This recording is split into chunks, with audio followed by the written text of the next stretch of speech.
जब से जातीय सर्वे के आंकड़े सामने आए हैं तब से इसको लेकर कुछ न कुछ विवाद हो ही रहा है। हमारे साथ हैं सुशील कुमार मोदी, बीजेपी के वरिष्ठ नेता।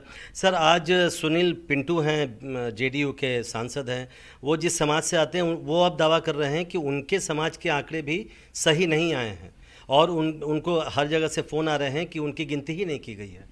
देखिए, सत्ता से जुड़ी 2-3 जातियों को छोड़ दें तो एक भी जाति बिहार में खुश नहीं है। हर जाति को लग रहा है कि इसको ठग लिया गया, उसके साथ धोखा हुआ है।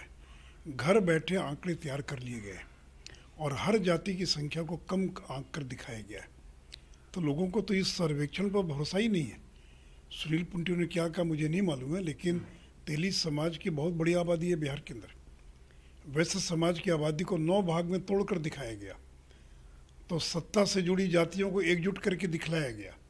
अब मल्ला जाति को 8 भाग में तोड़ दिया गया और वो भी संख्या को कम करके दिखलाया गया।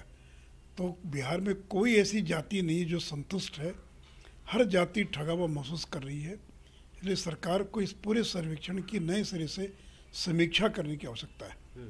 आपने जो आंकड़े दिए, अगर लोगों को उस पर भरोसा ही नहीं है, लोगों को विश्वसनीय लग रहा है, लोगों को लग रहा है कि धोखा हो गया, तो फिर उस आंकड़ों का औचित्य क्या रह जाएगा।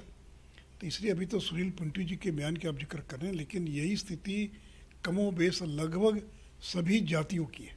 नहीं, लेकिन जब से ये आंकड़े आए हैं तब से बार बार लालू जी भी कह रहे हैं, कई बार इस तरह की बातें सुनने को मिल रही है कि जिसकी जितनी संख्या भारी उसकी उतनी हिस्सेदारी। अब वो इस तरह की मांग आ रही है। नहीं, अगर यही मांग है तो 36% अति पिछड़ा समाज के लोग हैं बिहार में इनके आंकड़ों के अनुसार।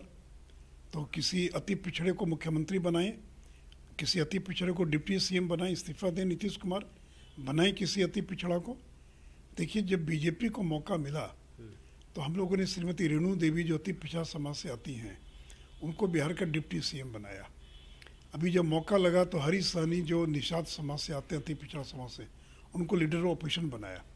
तो आप तेजस्वी को हटा कर बनाइए, तब ना समझ में आएगा कि जिसकी जितनी हिस्सेदारी उसकी उतनी भागीदारी। तो वहाँ तो आप अपने परिवार तक सीमित रहेंगे। यादव में भी आप दूसरे को नहीं आगे आने देंगे। राबड़ी देवी, तेजस्वी यादव, तेज प्रताप, मीसा भारती, पूरा खानदान जो है वहाँ पर, और मलाई लेने के लिए वो पूरा का पूरा परिवार शामिल हो जाएगा।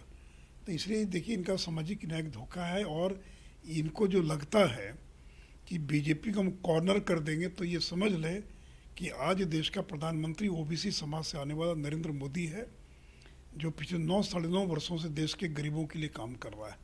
तो ये समाज को तोड़ नहीं पाएंगे और न जाति के नाम पर विभाजित कर पाएंगे। एक आखिरी सवाल, सुप्रीम कोर्ट में ये मैटर है, सुप्रीम कोर्ट ने कहा है कि इस पर कोई रोक नहीं लगाएंगे, अब तो आंकड़े भी सामने आ गए। नहीं, देखिए, सुप्रीम कोर्ट ने तो ठीक ही कहा कि ये नीतिगत मामला है, राज्यों को अधिकार है। क्योंकि राज्य सरकार ने स्वयं कहा कि हम जनगणना नहीं करा रहे, सर्वे करा रहे हैं। जनगणना कराने का अधिकार सेंसस एक्ट 1948 के अंतर्गत केवल केंद्र की सरकार को है, लेकिन कोई राज्य सरकार सर्वे करा सकती है। उड़ीसा ने कराया, सिद्धारमैया ने कराया था 2015 में, लेकिन आज तक उनके आंकड़ों को सार्वजनिक नहीं किया। तो बताए कांग्रेस कि सिद्धारमैया उस समय भी मुख्यमंत्री थे, आज भी मुख्यमंत्री हैं, आज तक कर्नाटक के जातीय आंकड़ों की रिपोर्ट को क्यों नहीं सार्वजनिक किया गया। करें सार्वजनिक, तब तो समझ में आएगा। बहुत बहुत शुक्रिया। तो जब इन आंकड़ों पर किसी को भरोसा ही नहीं है तो नीतीश कुमार से ये मांग कर रहे हैं सुशील मोदी कि इनकी समीक्षा की जाए। और बड़ी बात ये कह रहे हैं कि अगर संख्या की ही बात है तो नीतीश कुमार को इस्तीफा देना चाहिए और अति पिछड़ा वर्ग से किसी को मुख्यमंत्री बनाना चाहिए। नई दिल्ली से प्रशांत, एनडीटीवी इंडिया के लिए।